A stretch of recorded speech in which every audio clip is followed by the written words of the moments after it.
मित्र हनुमान, मेरे पुत्र सुग्रीव पर एक विकराल महासंकट छाया है। उसे शीघ्र ही तुम्हारी सहायता की आवश्यकता है। आप चिंता ना करें प्रभु, मैं शीघ्र प्रस्थान करूंगा और भ्राता सुग्रीव के प्राणों पर कोई संकट नहीं आने दूंगा। प्रणाम सूर्यदेव।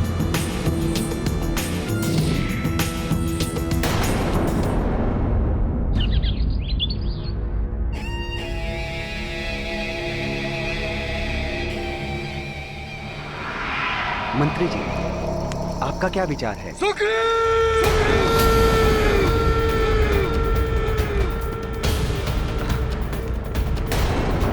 स्वामी, वाली भैया, आप जीवित हैं?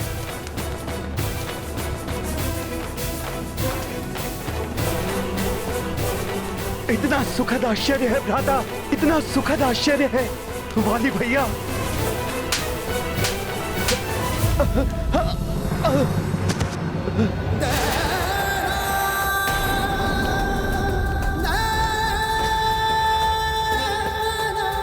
विश्वासघाती, मैंने तुम्हें उस कंदरा के समीप प्रतीक्षा करने के लिए कहा था, परंतु पद लालच के वश में तुमने भ्रातृद्रोह का नीच कृत्य किया है।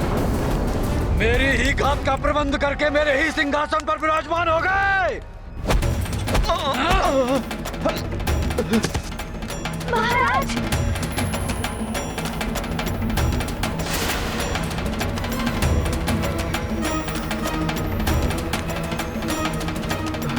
नहीं वाली भैया, ऐसा नहीं है। आप मेरा विश्वास भी। कहने सुनने को शेष क्या रह गया है? प्रत्यक्ष को प्रमाण की आवश्यकता नहीं होती। मैंने स्वयं अपने नेत्रों से तुमको उस सिंहासन पर बैठे हुए देखा है।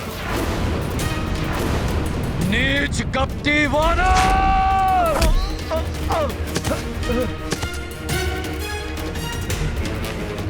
अब मैं तुम्हें इस विश्वासघात का दंड दूंगा।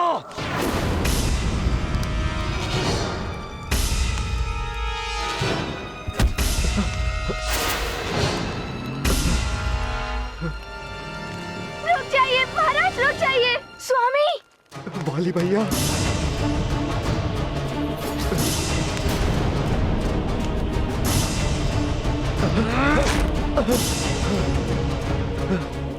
कपटी, लालची, विश्वासघाती, तुम जीवित रहने योग्य नहीं हो।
हनुमान, प्रणाम वाली भैया।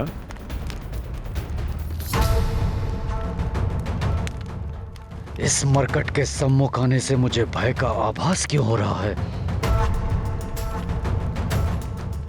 हनुमान, शत्रु तुम्हारा सामना करने के पूर्व असंख्य बार विचार करेगा और तुम्हारे सम्मुख आने पर भयाक्रांत हो जाएगा।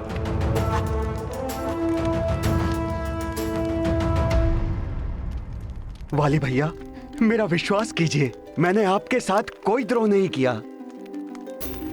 मैं 1 वर्ष तक उस कंदरा के बाहर आपकी प्रतीक्षा करता रहा। भैया, मैंने जब आपके स्वर में चित्कार सुनी और उस कंदरा के मुख से बहती हुई रक्त की धारा को देखा तो मुझे आभास हुआ। तुम्हें आभास हुआ कि महानतम वाली और लोक सिधार गया। इसीलिए तुम किष्किंधा लौटकर सर्वप्रथम राज सिंहासन पर विराजमान हो गए।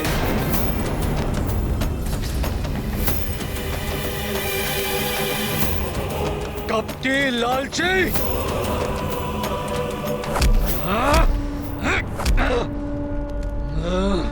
नहीं वाली भैया, तुम चले जाओ यहाँ से। मेरे कार्य में हस्तक्षेप मत करो मरकट।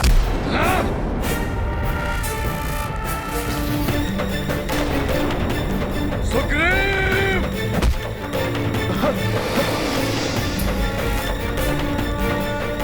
मेरे मार्ग से हट जाओ मरकट।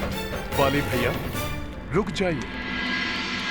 मैंने अपने गुरु सूर्यदेव को वचन दिया है कि मैं अपने भ्राता सुग्रीव के प्राणों की रक्षा करूंगा और अपने गुरु को दिए हुए वचन की मर्यादा मैं किसी भी मूल्य पर निभाऊंगा।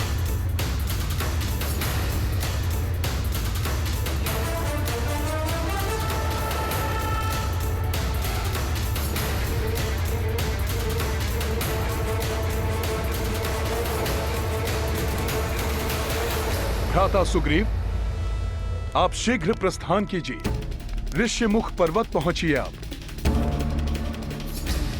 ये तुम क्या कह रहे हो मरकट? सुग्रीव, तुम कहीं नहीं जाओगे। छोड़ो मुझे। संकोच मत कीजिए भ्राता सुग्रीव, शीघ्र प्रस्थान कीजिए आप। मेरा सुझाव मानिए, शीघ्रता कीजिए। जाइए जाइए भ्राता सुग्रीव, जाइए। सुग्रीव! सुग्रीव!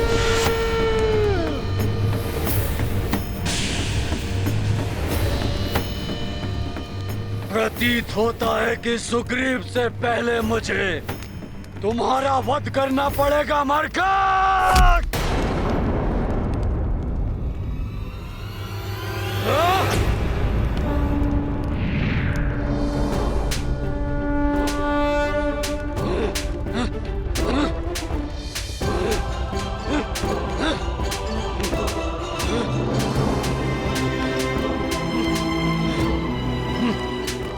हनुमान, शक्ति रूप में मैं सदैव तुम्हारी पूंछ में स्थित रहूंगी। स्मरण रखना पुत्र, किसी भी ऋषि मुनि का श्राप मेरी शक्ति को प्रभावित नहीं कर सकता।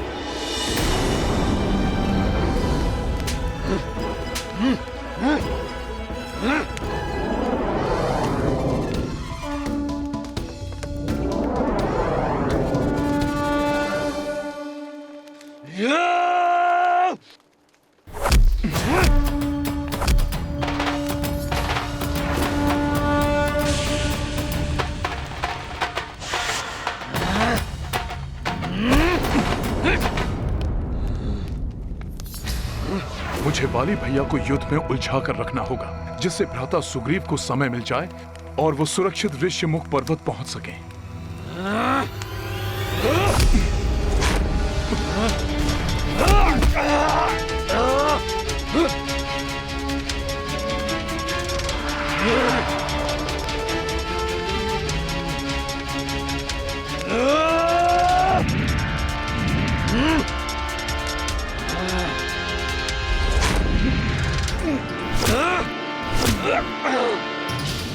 वाली भैया की जितनी ख्याति सुनी थी, वो तो उससे कहीं अधिक बलशाली है।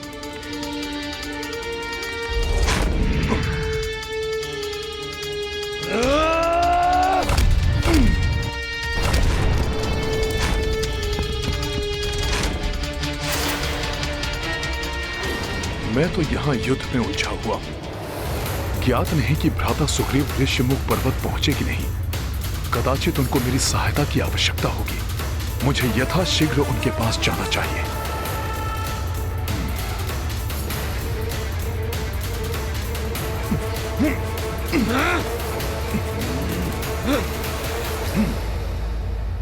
रुक जाओ मरकट, सामना करो मेरा, अन्यथा जहां जाओगे वहीं आकर वध करूंगा तुम्हारा और तुम्हारे भ्राता सुग्रीव का।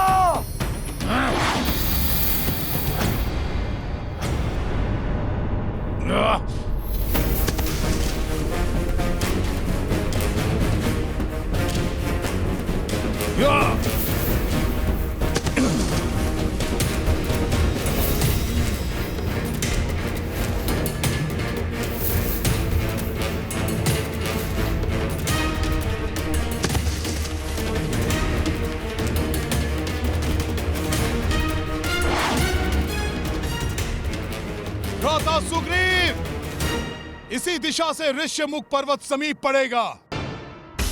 आप आगे बढ़ते जाइए। सुग्रीव, मैं तुम्हें बचकर जाने नहीं दूंगा।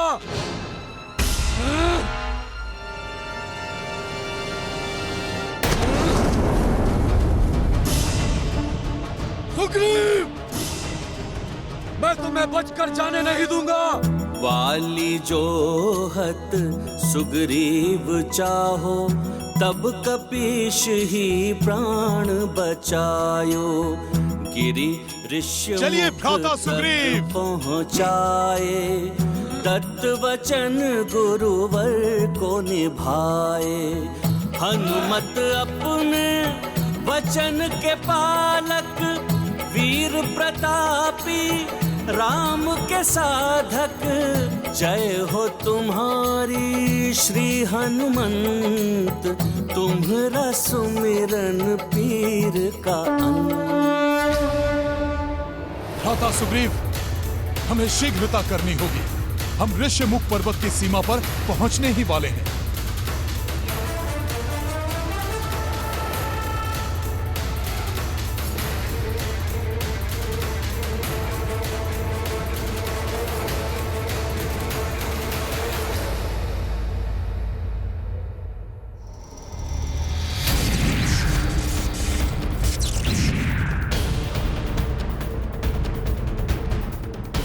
मैं तुम्हें श्राप देता हूं, यदि ऋष्यमुख पर्वत के परिधि में तुम्हारा एक पांव भी पड़ा तो तुम्हारा सर खंडित होकर सहस्त्रों टुकड़ों में बिखर जाएगा।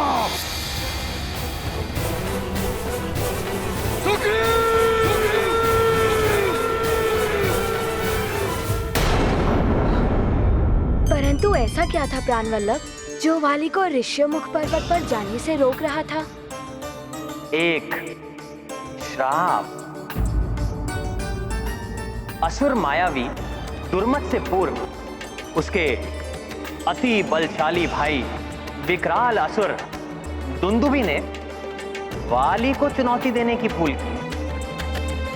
बल के अहंकार में दुंदुभी की मति भ्रष्ट हो चुकी थी और वो वाली को युद्ध के लिए ललकारने के लिए आ पहुंचा। वाली सदैव युद्ध के लिए तत्पर रहता था। उसने अविलंब दुंदुभी की चुनौती स्वीकार कर ली। युद्ध के आरंभ से पूर्व दुंदुभी ने एक अत्यंत भयंकर जंगली वृषभ का रूप धारण कर लिया।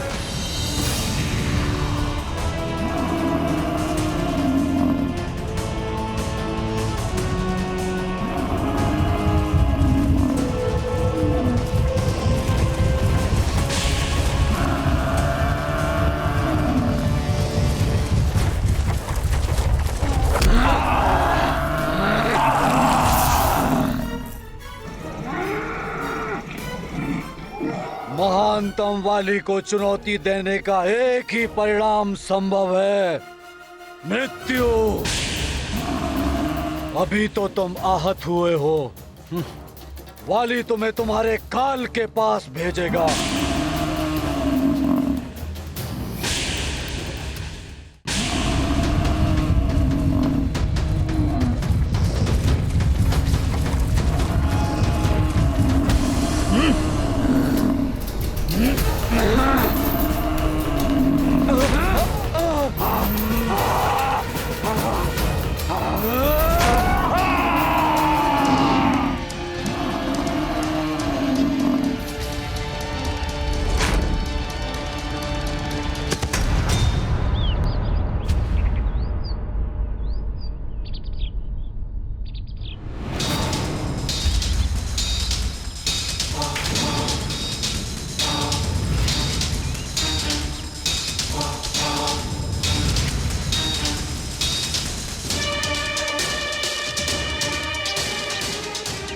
पशु का वध करने के उपरांत उसे यहाँ फेंक कर मेरे आश्रम को दूषित करने का अपराध किसने किया है? कौन है वो?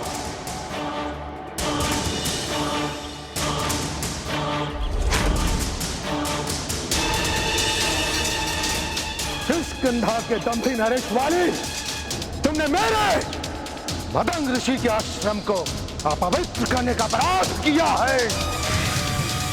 उसके दंड स्वरूप मैं तुम्हें श्राप देता हूं। यदि ऋष्य मुख पर्वत के परिधि में तुम्हारा एक पांव भी पड़ा तो तुम्हारा सर खंडित होकर सहस्त्रों टुकड़ों में बिखर जाएगा।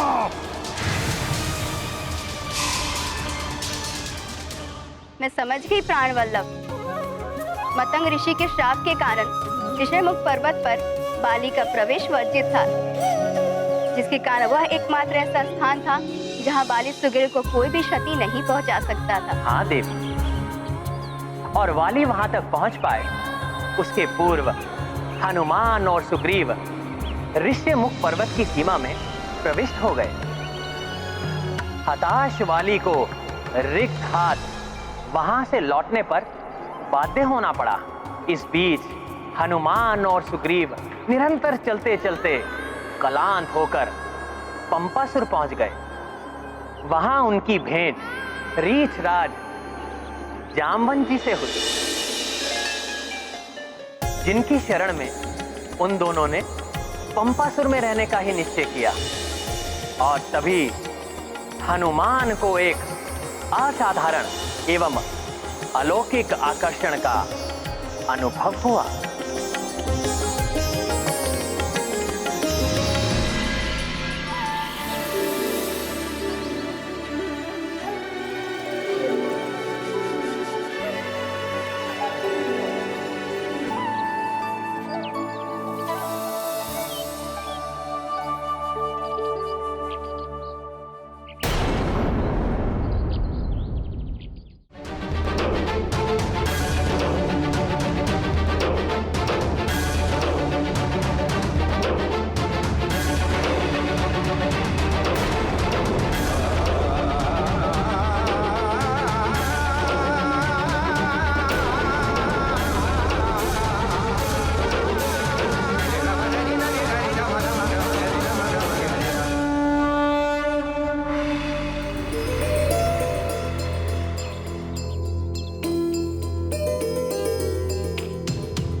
प्रभु श्री राम जय हनुमान प्रभु।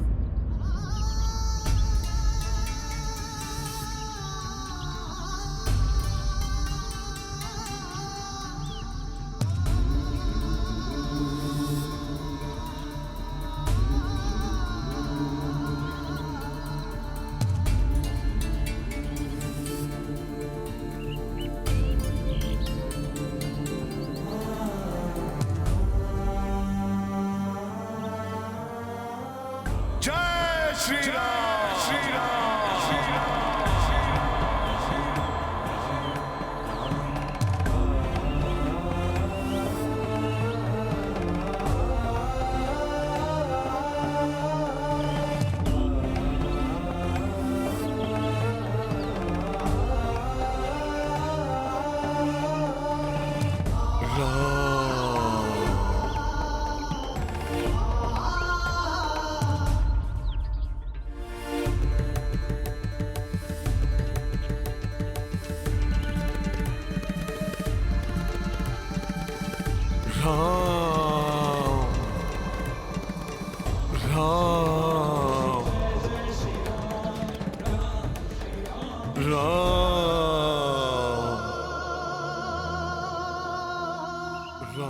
मेरा अहोभाग्य कि आप दोनों यहाँ आए सुग्रीव, जिसके कारण मुझे ऐसी अनुपम भक्ति का साक्षी बनने और प्रभु श्री राम के अनन्य भक्त हनुमान का सानिध्य प्राप्त करने का अवसर प्राप्त होगा।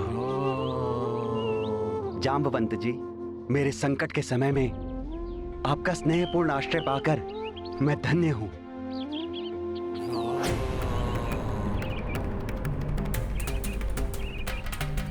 यहाँ आपको अपनी सुरक्षा की चिंता करने की कोई आवश्यकता नहीं सुग्रीव। मैं वाली भैया के हट से परिचित हूँ जामवंत जी। मुझे ज्ञात है, जब तक वे श्राप से सुरक्षित रहकर मेरा वध करने का कोई उपाय नहीं कर लेंगे, शांत नहीं बैठेंगे। हनुमत राम के भक्त परम, राम काज एक लक्ष्य धरम। राम राम जपे ब्रह्मचारी, प्रस्तर पे प्रभु छब दीउकारी। सुग्रीव जामवंत आह्लादिता, नैन कपि बरसे पे मुदिता। सतमन तुम भजते रघुवीरा, जय मारुति जय जय महावीरा। महाबली हनुमत की रुचिकर लीला, राम भगत की जय जय जय रघुनंदन राम। जय जय जय महाबली हनुमान, जय जय जय रघुनंदन राम। जय जय जय महाबली हनुमान।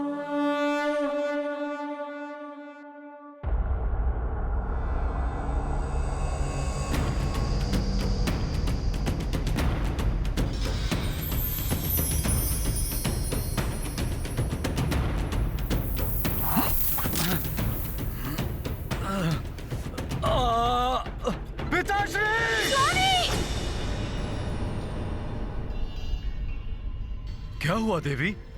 अकस्मात आपकी निद्रा क्यों भंग हो गई? कुछ नहीं स्वामी, मैं ठीक हूँ।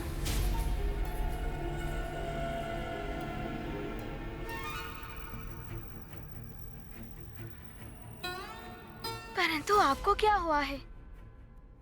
ऐसी कौन सी चिंता है स्वामी, जो आपको अर्धरात्रि की इस वेला में भी विश्राम नहीं करने दे रही?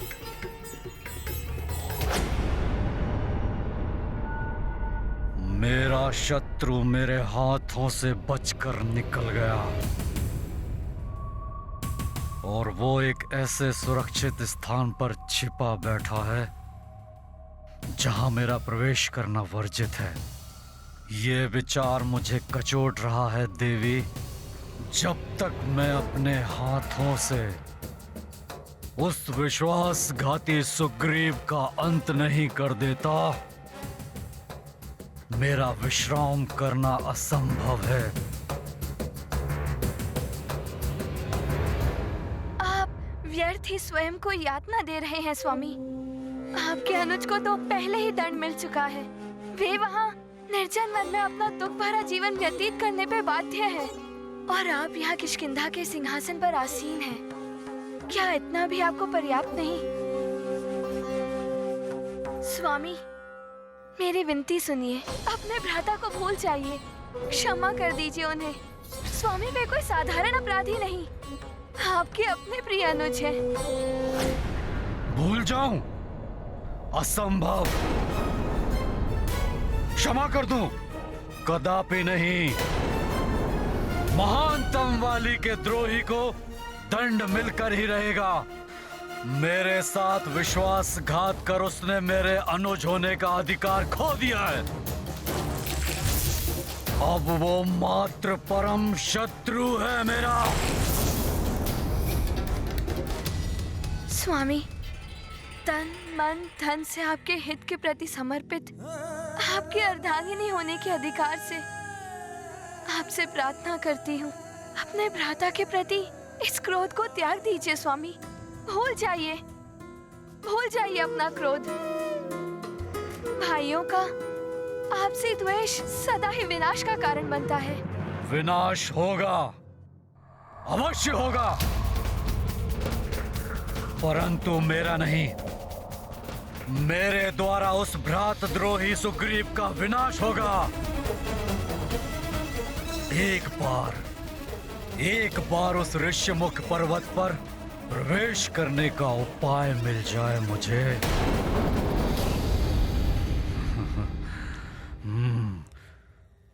सूझ गया। उस दुष्ट कायर सुग्रीव का वध करने का ऐसा उपाय सूझ गया जिससे सांप भी मर जाए और लाठी भी ना टूटे।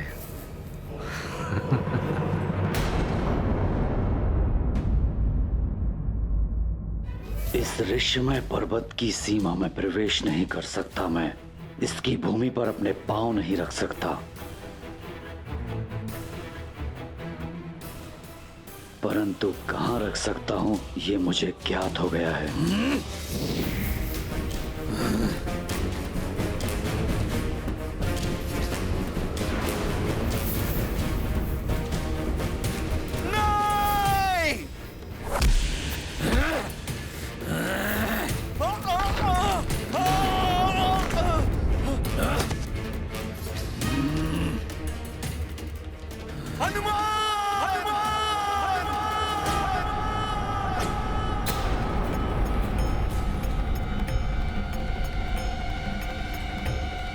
क्या हुआ भ्राता सुग्रीव को? जय श्री राम।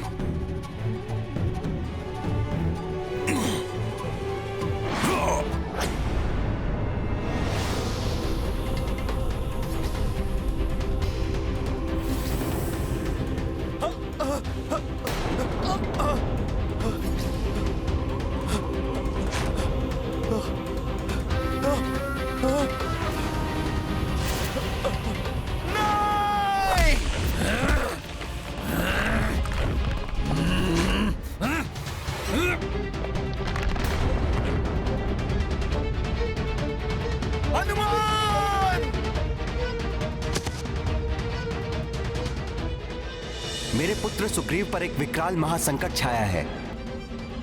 उसे शीघ्र ही तुम्हारी सहायता की आवश्यकता है। गुरु सूर्य देव को दिए हुए वचन को निभाने का समय आ गया।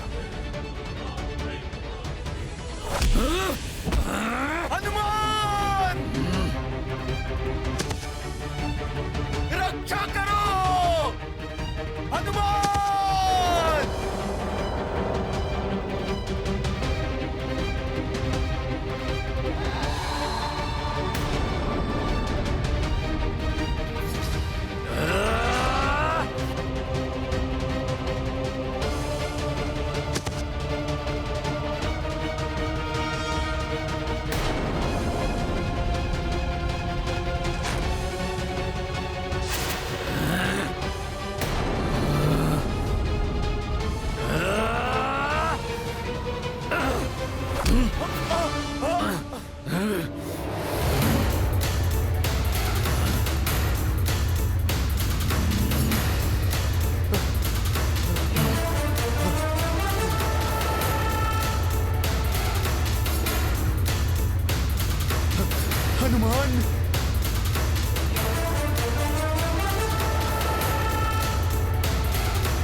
मैं तुम्हें श्राप देता हूं, यदि ऋष्य मुख पर्वत के परिधि में तुम्हारा एक पांव भी पड़ा तो तुम्हारा सर खंडित होकर सहस्त्रों टुकड़ों में बिखर जाएगा।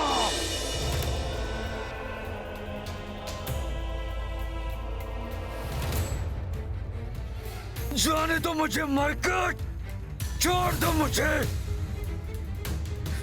जाने दो मुझे हनुमान, छोड़ दो मुझे।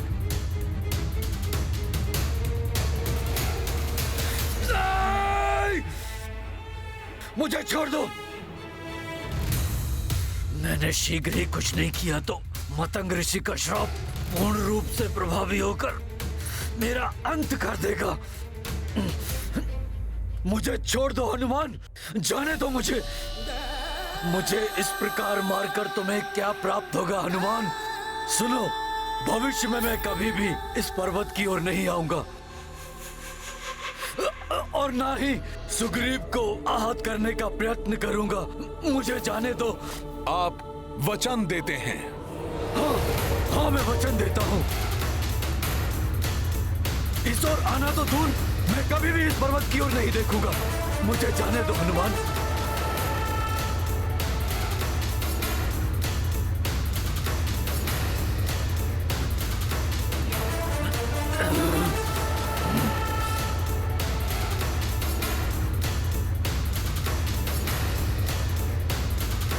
नहीं हनुमान, छोड़ दो मुझे।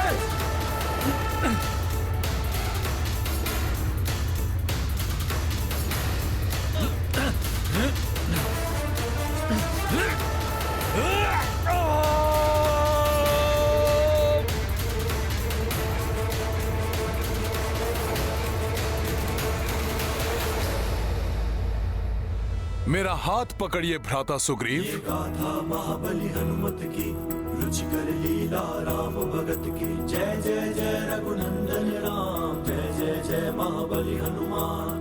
हनुमत का जिस शीश पे हाथ, उसको नाही भय की बात। गुरुवर को दत्त वचन निभायो, वाली से सुग्रीव बचायो। धर दे मस्तक तुम्हरे चरणा, ले लो कपि सब जग को शरणा।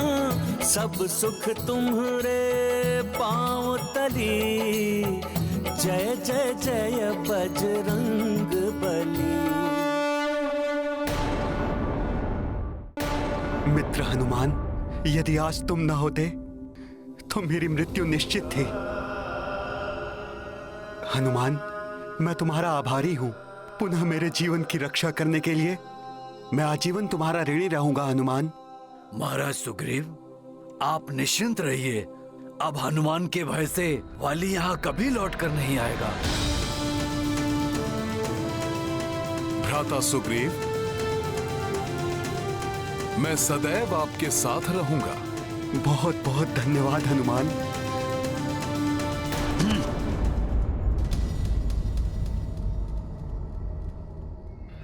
ठीक हो गया मैं। पुनः स्वस्थ हो गई मेरी त्वचा। उचित समय पर मेरी बुद्धि ने मेरा साथ दिया, अन्यथा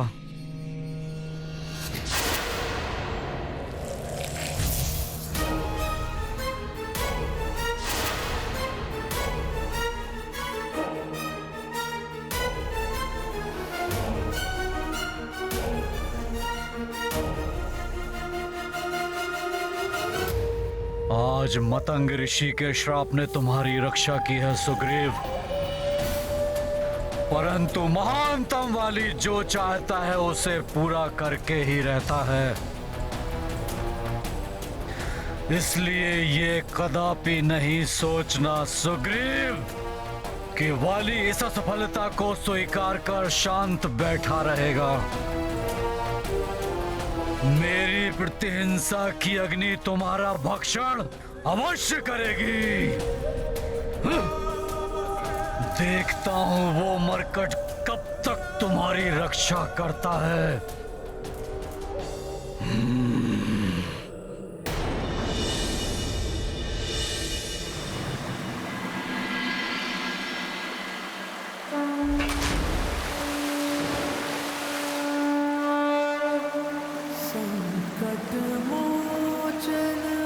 ओम भूर्भुवः स्वः तत्सवितुर्वरेण्यं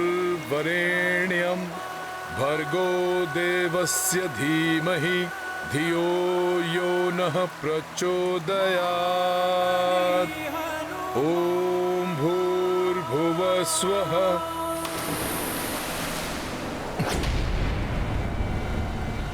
अरे ये पोटली कहां से गिरी?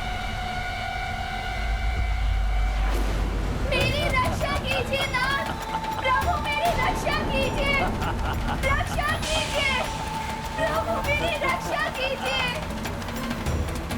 उस विमान में अवश्य किसी स्त्री के संकट में होने का संकेत है। मुझे शीघ्र जाकर उसकी सहायता करनी चाहिए।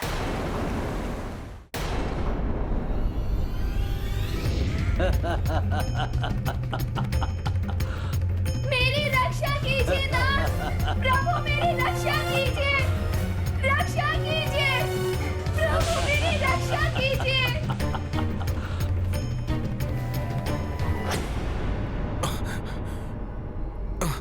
उस विमान तक पहुंचने के पूर्व ही मैं तो नीचे खींचा जा रहा हूं।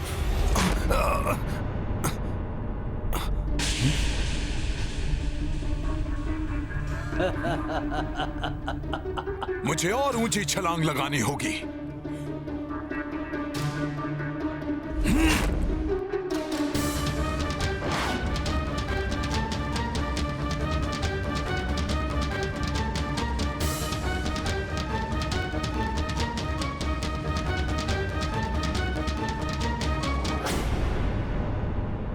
अभी तो वो विमान यही था, अकस्मात अदृश्य कहां हो गया? कठिन हो रहा है आकाश में स्थिर रहना मेरे लिए।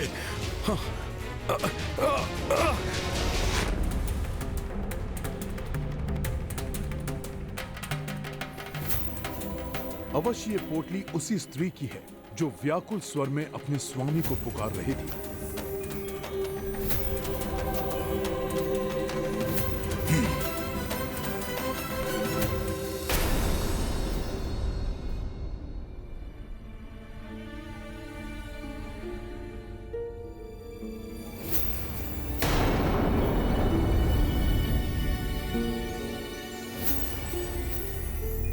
क्या हुआ जामवंत जी? ऐसा प्रतीत होता है जैसे ये आभूषण माता सीता के हैं। माता सीता? हाँ, माता सीता, प्रभु श्री राम की अर्धांगिनी।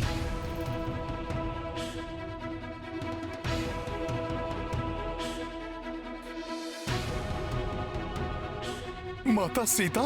हाँ हनुमान। प्रभु श्री राम की अर्धांगिनी माता सीता के आभूषण है ये।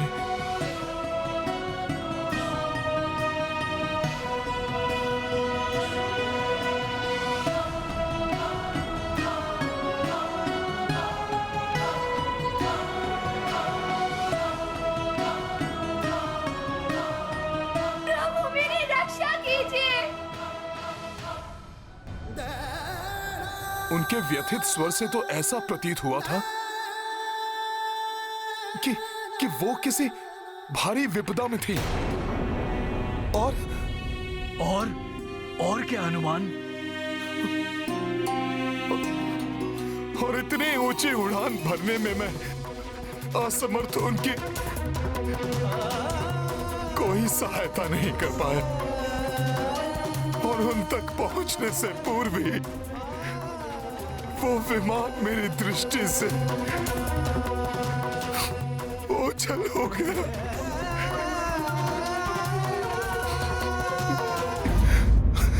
जामवंत जी, यदि मुझ में उड़ने की श्रेष्ठतर क्षमता होती तो कदाचित मैं मेरे प्रभु श्री राम के काम आ पाता।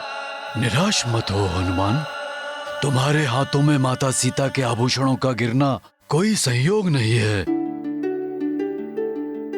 ये भी प्रभु की लीला है जो उचित समय पर ही ज्ञात होगी। मुझे आभास हो रहा है तुम्हारा प्रभु कार्य में संलग्न होने का समय अब समीप आ गया है हनुमान। महाराज जामवंत जी, मैं तो यथाशीघ्र अपने प्रभु श्री राम को ढूंढकर उनके प्रत्यक्ष दर्शन के लिए निकल जाता, परंतु सूर्य देव को दिए गए वचन के अनुसार भ्राता सुग्रीव के प्राणों की रक्षा के लिए मेरा उनके निकट रहना आवश्यक है। इसीलिए मैं यहाँ से कहीं भी जाने में असमर्थ हूँ। तुम्हें कहीं जाने की आवश्यकता नहीं है पुत्र हनुमान। प्रभु से तुम्हारा मिलन तो तुम्हारी नियति है और शीघ्र ही वो परम सुख तुम्हें अवश्य प्राप्त होगा। महाराज जामवंत जी, आप तो मेरे प्रभु के जीवन से भली भांति परिचित होंगे। मुझे बताइए ना जामवंत जी कि मेरे प्रभु श्री राम माता सीता से कब और कहां मिले और उनका विवाह कैसे हुआ, बताइए ना जामवंत जी। अवश्य पुत्र, सुनो। जब कुलगुरु वशिष्ठ के आश्रम से प्रभु श्री राम एवं लक्ष्मण अपनी शिक्षा पूर्ण कर अयोध्या लौटे तो वहां गुरु विश्वामित्र का आगमन हुआ।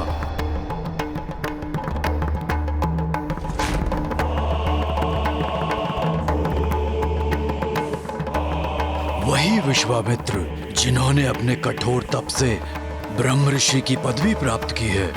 अयोध्या पहुंचकर उन्होंने महाराज दशरथ को आदेश दिया कि वो अपने ज्येष्ठ पुत्र प्रभु श्री राम और उनके अनुज सौमित्र लक्ष्मण को ऋषिवर के साथ जाने की आज्ञा दें। परंतु वो प्रभु श्री राम को अपने साथ ले जाने के लिए कहाँ इच्छुक थे और क्यों? ऋषि विश्वामित्र वन में महायज्ञ करना चाहते थे, जहाँ एक दुष्ट यक्षिणी ताटका और उसके परिवार का आतंक व्याप्त था, जिसके कारण ऋषि मुनि वहाँ यज्ञ अथवा तप पूर्ण करने में असमर्थ थे। ऋषि विश्वामित्र प्रभु श्री राम और लक्ष्मण से उस यक्षिणी का वध करवाना चाहते थे। और महाराज दशरथ ने उन्हें जाने दिया? महाराज दशरथ अपने पुत्रों की सुरक्षा को लेकर चिंतित थे, परंतु ऋषि विश्वामित्र के द्वारा आश्वस्त किए जाने पर उन्होंने ऋषिवर का प्रस्ताव स्वीकार किया और ऋषिवर ने प्रभु श्री राम और लक्ष्मण के साथ वन के लिए प्रस्थान किया।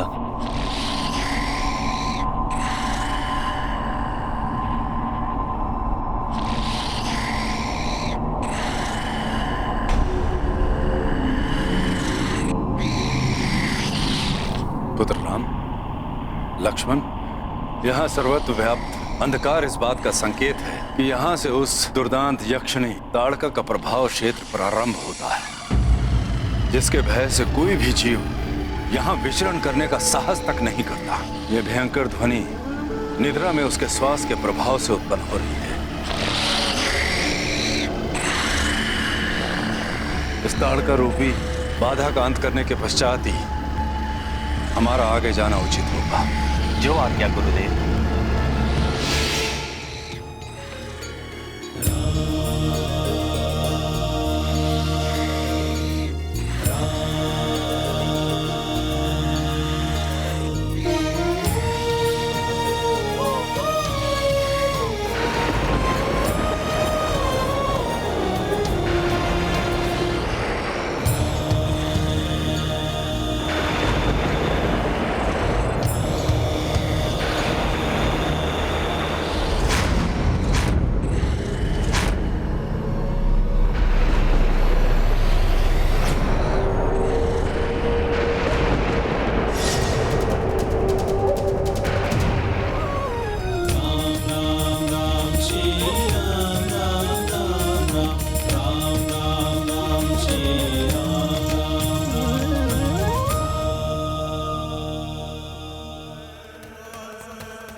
जिसने भी मेरी निद्रा भंग करने का दुस्साहस किया है उसका संहार करेगी ये ताड़का।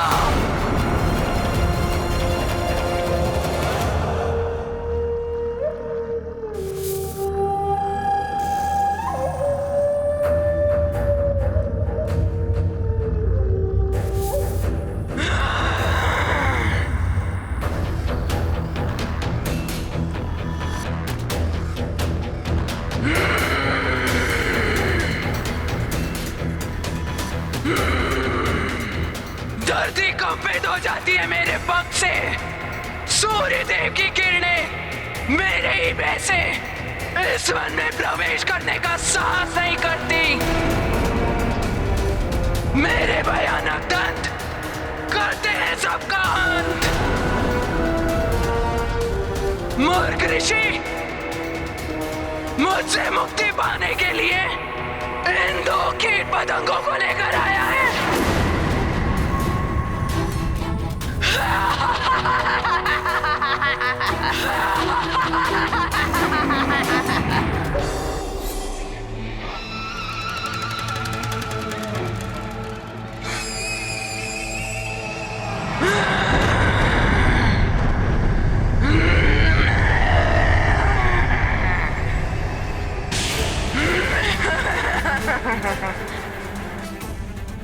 अपार मेरी शक्ति जिसको जाऊं मसल कर फेंक सकती हूं। राम,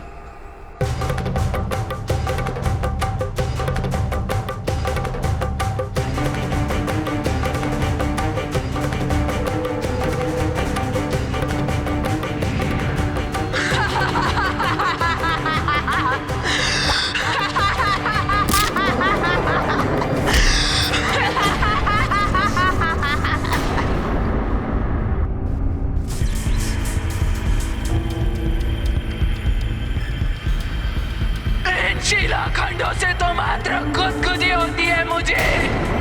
अब देखो मैं तुम्हारे साथ क्या करती हूँ। दशरथ नंदन राम, वार करो इस पर, वध करो इस दुष्ट ताड़का का।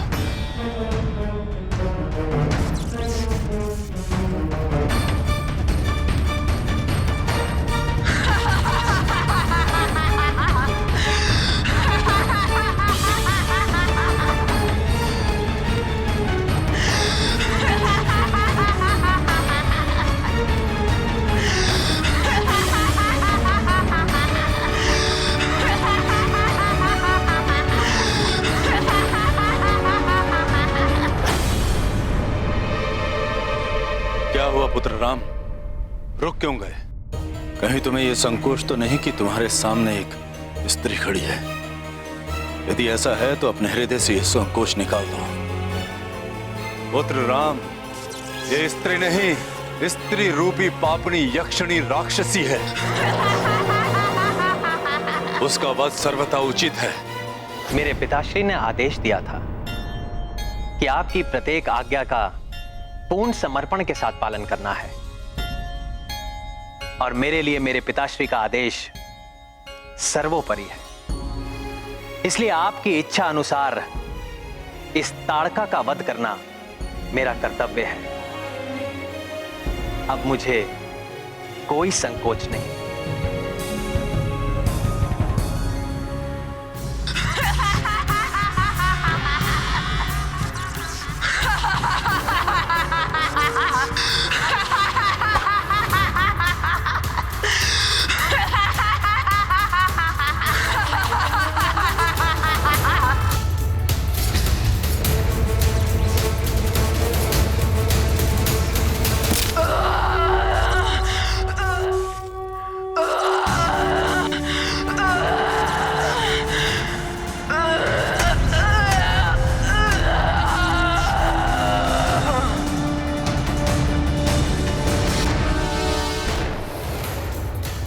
कितना अद्भुत होगा ना वो दृश्य जब मेरे प्रभु श्री राम ने अपने एक ही बाण से उस दुष्ट यक्षिणी का वध किया होगा। विराजो हनुमान, बताता हूँ। जी, आप भी विराजिए जामवंत जी। बताइए ना जामवंत जी। हाँ पुत्र, वो दृश्य अत्यंत अद्भुत था हनुमान। महर्षि विश्वामित्र ने भी प्रभु श्री राम के विलक्षण युद्ध कौशल और पराक्रम से प्रसन्न होकर उन्हें अनेक आशीर्वचन कहे और प्रभु श्री राम को ज्ञात कराया कि ये तो आरंभ मात्र था। भविष्य में ऋषियों मुनियों के कष्टों के निवारण हेतु प्रभु उन्हें अनेक राक्षसियों का सामना कर उनका वध करना है और इस महान कार्य की पूर्ति के लिए उन्हें अनेकों दिव्य अस्त्र। अच्छा, तो वो दिव्य अस्त्र और मंत्र प्रभु श्री राम को किसने प्रदान किए?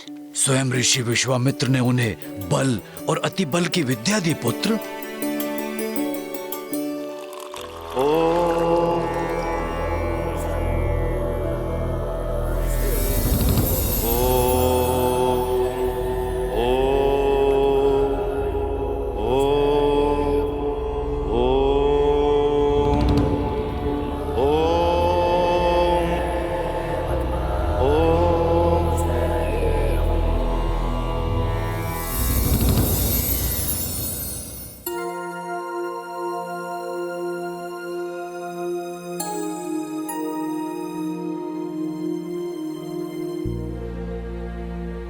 आप दोनों भ्राता मेरे द्वारा अभिमंत्रित इस जल का पान करो।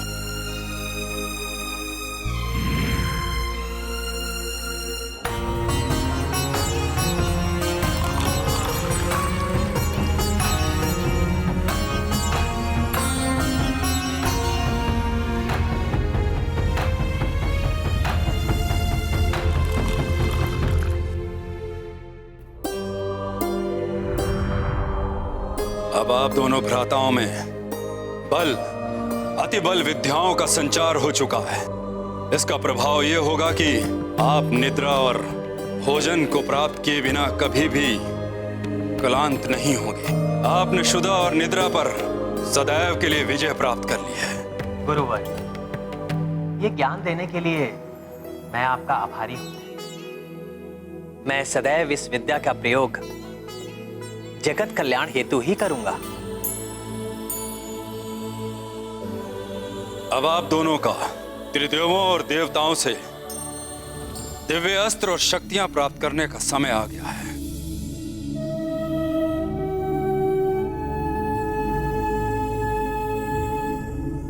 मैं ब्रह्म ऋषि विश्वामित्र आप त्रिदेव एवं देवताओं का आवाहन करता हूं।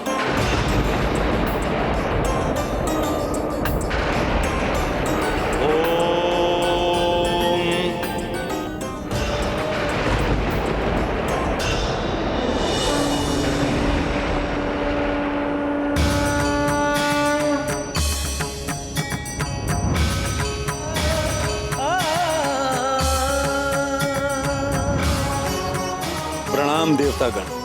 प्रणाम त्रिदेव।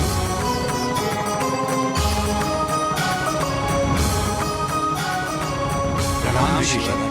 हे त्रिदेवों, हे अष्ट दिक्पालकों, संसार के कल्याण हेतु अपने दिव्य अस्त्र दशरथ नंदन राम को प्रदान करने की कृपा करें। ब्रह्मा जी का ब्रह्मास्त्र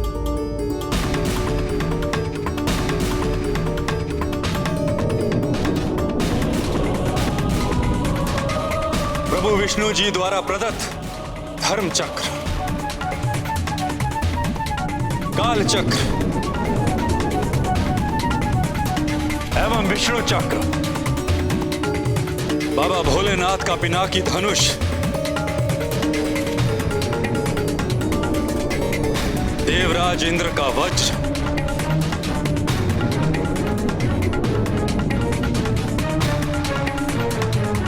वरुण देव का वरुण पाश और अन्य देवताओं द्वारा प्रदान की जाने वाली मौत की और सीकरी गदाएं प्राप्त करो पुत्र राम।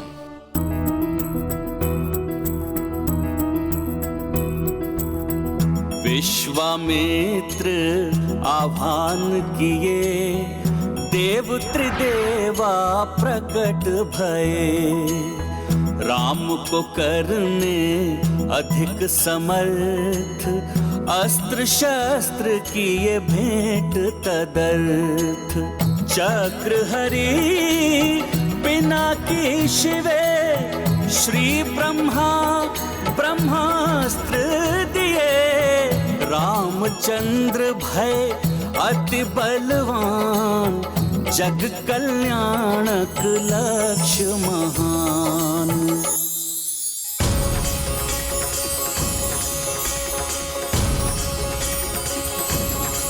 महान कार्य की पूर्ति के लिए उन्हें दिव्य अस्त्र और मंत्र प्रदान किया।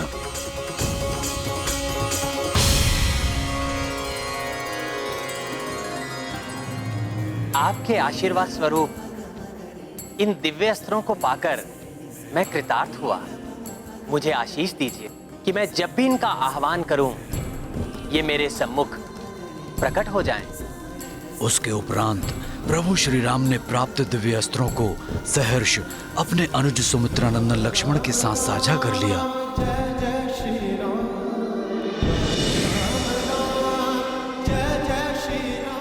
अर्थात ऋषि विश्वामित्र का प्रभु श्री राम और सौमित्र लक्ष्मण को अपने साथ लाने का वास्तविक उद्देश्य था प्रभु श्री राम को दिव्य अस्त्र प्रदान करवाकर उन्हें और सशक्त बनाना।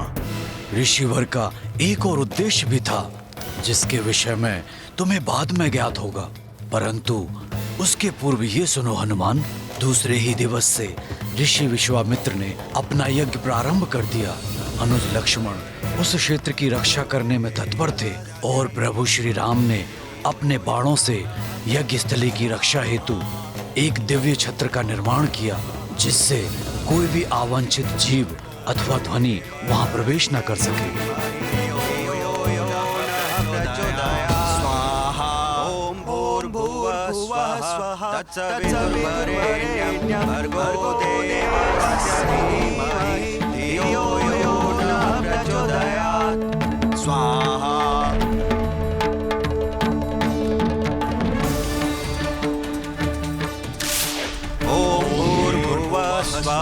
तत्सवितुर्वरेण्यं भर्गो देवस्य धीमहि धियो यो नः प्रचोदयात्। स्वाहा।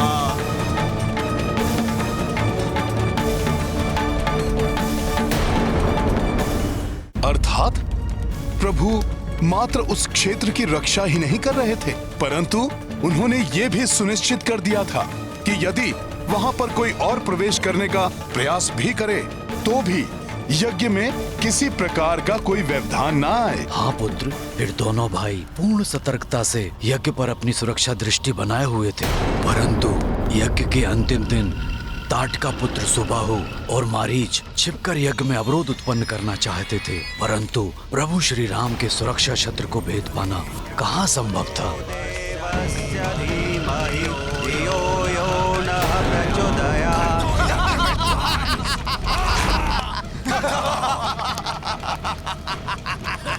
अपनी इस असफलता से क्रोधित होकर उन्होंने भीषण हुंकार भरी, जिससे अनेकों भयंकर राक्षसों और राक्षसियों की सेना उड़कर वहां अवतरित हुई।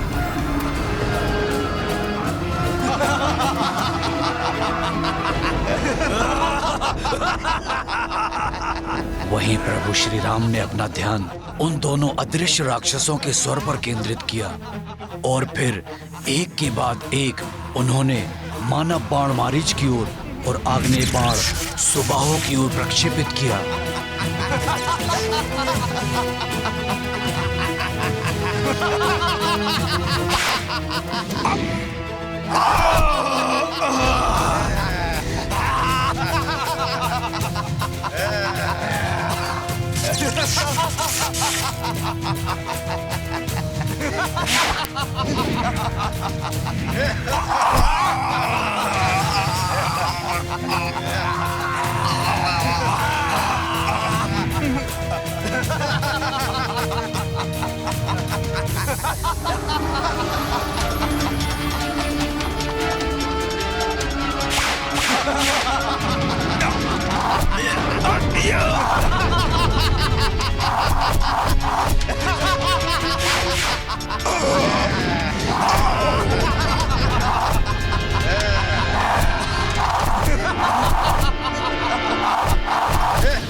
प्रकार इन दोनों महाप्रतापी भ्राताओं ने अत्यंत सहजता से उन असुरों से मुक्ति पाई और ऋषि विश्वामित्र शांति पूर्वक अपना यज्ञ करते रहे।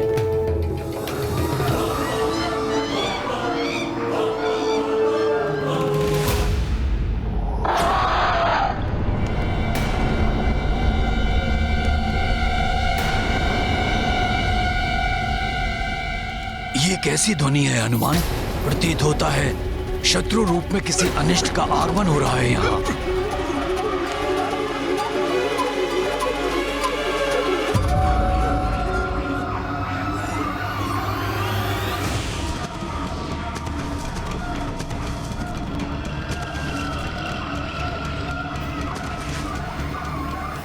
अरे ये तो मांसाहारी वानर हैं। ये दुष्ट यहाँ क्यों आ रहे हैं?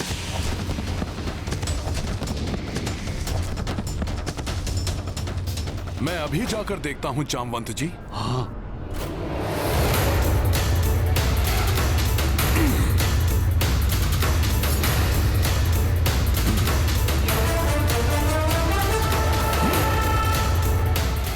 हनुमान, मैं भी आ रहा हूं।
हनुमान, संभालो अपने आप को।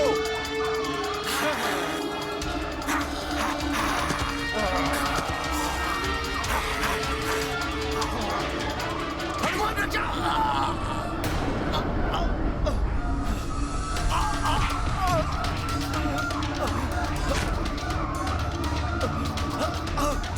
राधा सुग्रीव, छोड़ो, छोड़ो मुझे,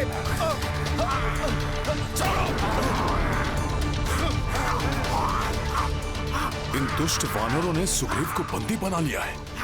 भ्राता सुग्रीव की रक्षा के लिए मुझे इन वानरों से युद्ध करके इनका ये घेरा तोड़ना होगा। मुझे ज्ञात है कि तुम सब लोगों को वाली भैया ने यहाँ भेजा है, परंतु मैं तुम्हें चेतावनी दे रहा हूँ कि यहाँ से लौट जाओ, अन्यथा मेरी उपस्थिति में तुम सब भ्राता सुग्रीव को यहाँ से नहीं लेके जा सकते।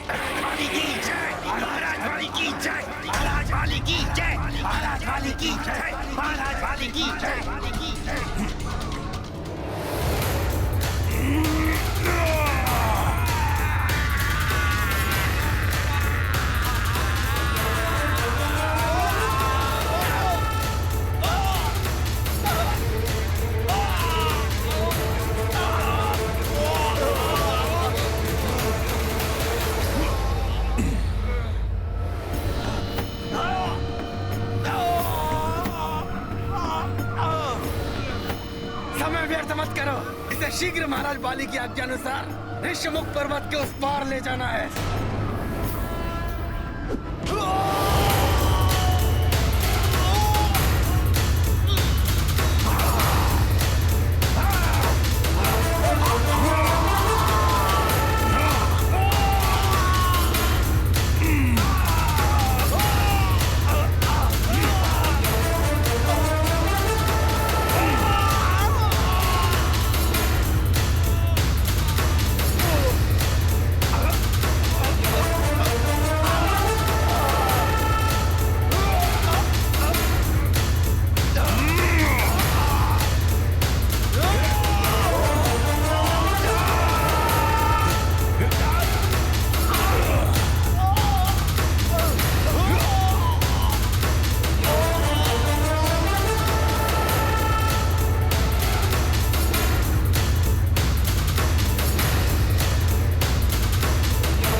हनुमान,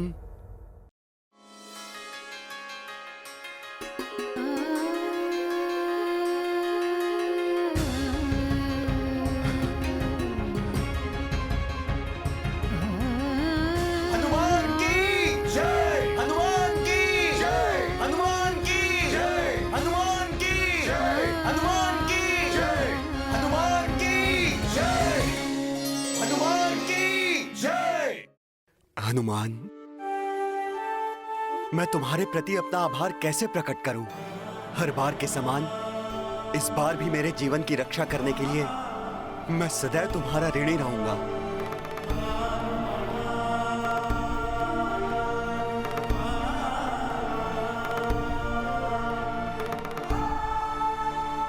हनुमान,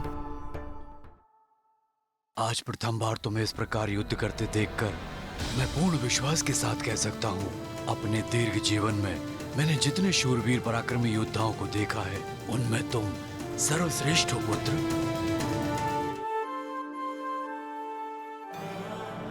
महाराज जामवंत जी, अवश्य वाली भैया ने ही इन दुष्ट वानरों को यहाँ पर भेजा था, परंतु प्रभु की कृपा से हम इस संकट से निकलने में सफल रहे।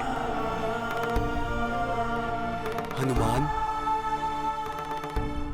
मुझे वाली भैया के आतंक से कब मुक्ति मिलेगी? भ्राता सुग्रीव, मैंने आपके पिता और अपने गुरु सूर्यदेव को आपकी रक्षा का वचन दिया है। जब तक मैं आपके साथ हूं, आपको कोई क्षति नहीं पहुंचने दूंगा। अब आप दोनों विश्राम कीजिए, मैं जाकर यहां की सुरक्षा सुनिश्चित करूंगा। बहुत बहुत धन्यवाद हनुमान, तुम एक सच्चे मित्र हो। धन्यवाद भ्राता सुग्रीव।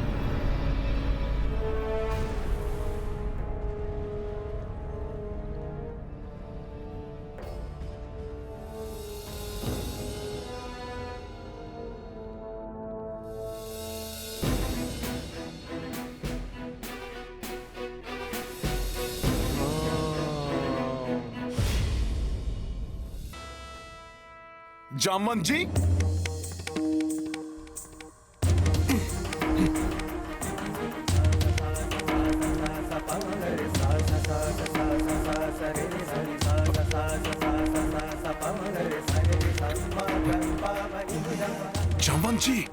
जामवंत जी जागिए, जागिए जामवंत जी जागिए।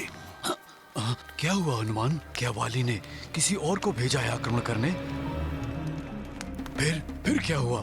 जामवंत जी, आपने जहाँ तक बताया था ना, उसके बाद प्रभु श्री राम के जीवन में क्या हुआ, मैं तो बस वही जानने के लिए उत्सुक हूँ। ओह, प्रतीत होता है प्रभु श्री राम के जीवन का वो प्रसंग पूर्ण रूप से जाने बिना ना तुम स्वयं विश्राम करोगे और किसी को विश्राम करने भी न दोगे।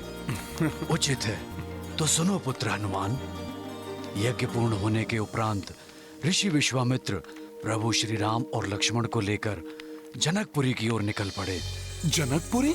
हाँ, जनकपुरी। हनुमान, महाराज जनक की राजधानी जनकपुरी, जहाँ उन्होंने अपनी पुत्री माता सीता का स्वयंवर आयोजित किया था। इस स्वयंवर में सफल होने के लिए इसमें भाग लेने वाले राजाओं के सामने उन्होंने एक चुनौती रखी थी।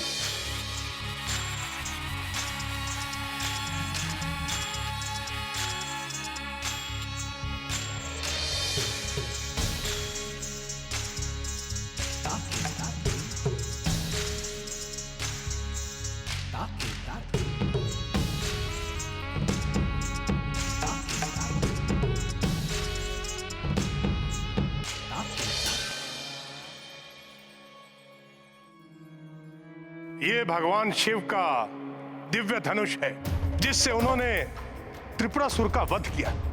उसके उपरांत उन्होंने ये धनुष परशुराम प्रभु को दे दिया और इसकी उचित देखभाल व सुरक्षा का दायित्व प्रभु परशुराम ने मुझे सौंपा। इस दिव्य असाधारण धनुष को मेरी पुत्री राजकुमारी सीता ने अत्यंत सहजता से उठाया। इसलिए मैं घोषणा करता हूं कि आप में से जो भी इस शिव धनुष को उठाकर इसकी प्रत्यंचा चढ़ाने में सफल होंगे, वही मेरी पुत्री राजकुमारी सीता का वरण करने योग्य होंगे।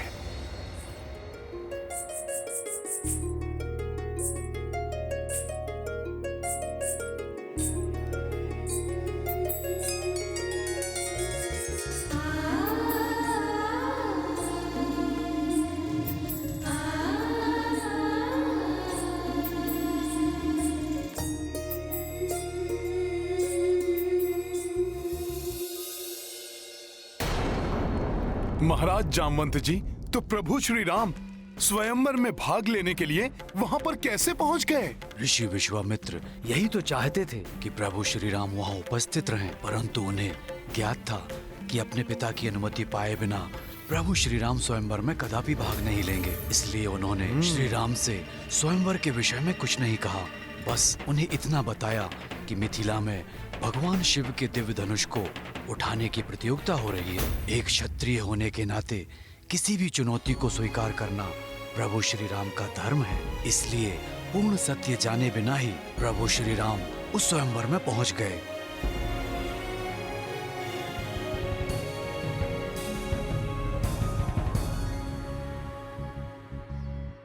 सीताराम चरित अति पावन, मधुर सरस अरुवति मन भावन।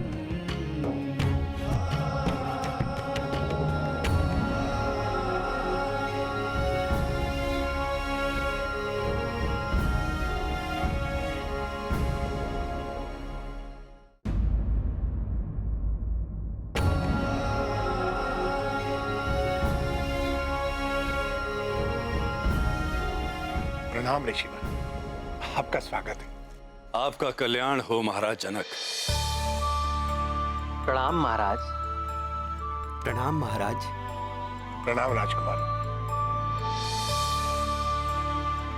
आपका भी स्वागत। आइए, आप लोग स्थान ग्रहण कीजिए।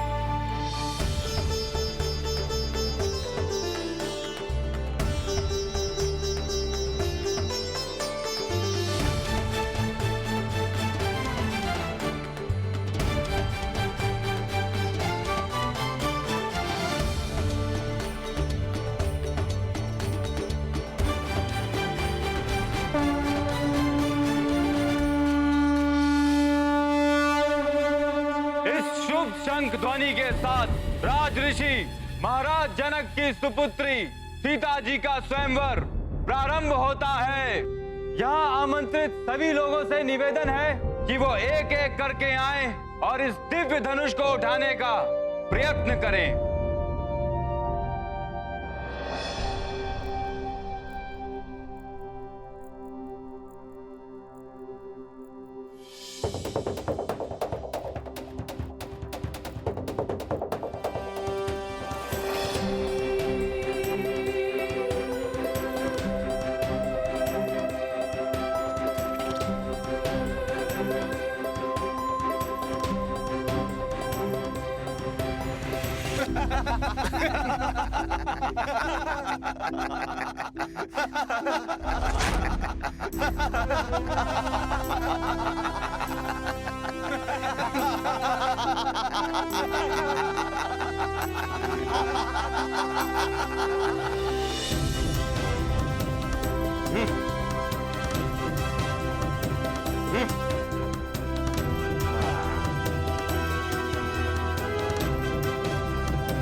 अंग, दंड, गांधार, टेह, कौशल, विदेह, क्या इन राज्यों में से एक भी शूरवीर पराक्रमी ऐसा नहीं है जो इस धनुष को उठा सके?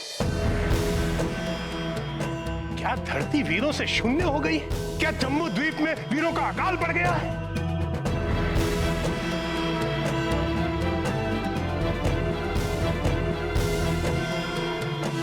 कार है आप सबके पराक्रम को। क्या आप सब में से एक योद्धा भी ऐसा नहीं बचा जो इस धनुष को उठाने का सामर्थ्य रखता हो, जो इसे उठाने का प्रयास भर करने का साहस कर सके?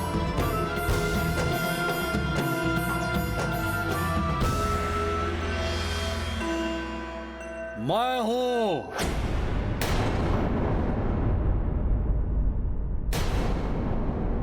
दशानन लंकेश।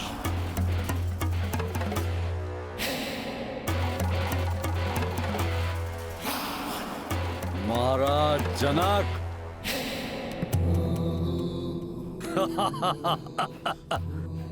क्या हमारे यहाँ आने में इतना विलंब हो गया कि आपको गुहार लगाकर इन कायरों में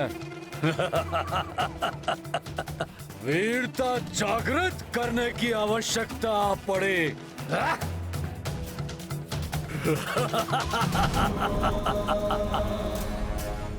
आपको चिंता से मुक्ति दिलाने के लिए स्वयं प्रस्तुत है वीर शिरोमणि रावण।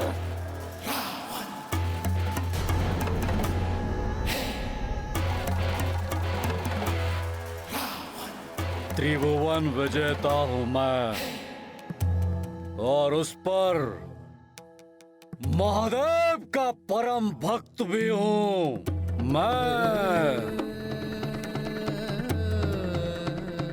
इसलिए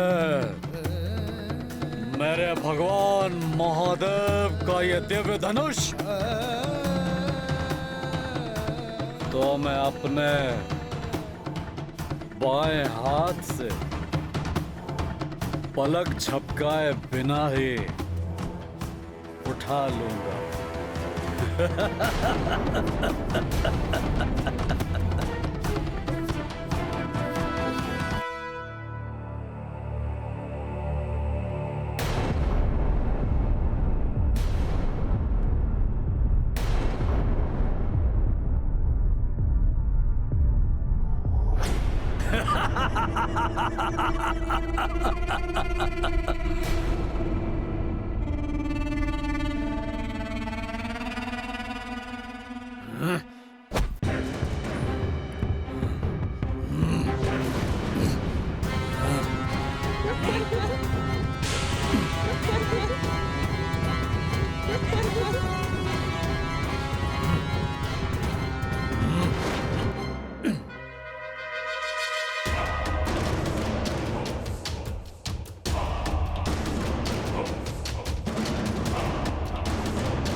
वीरता बोलकर नहीं, अपितु समय पर प्रदर्शित कर दिखाना चाहिए।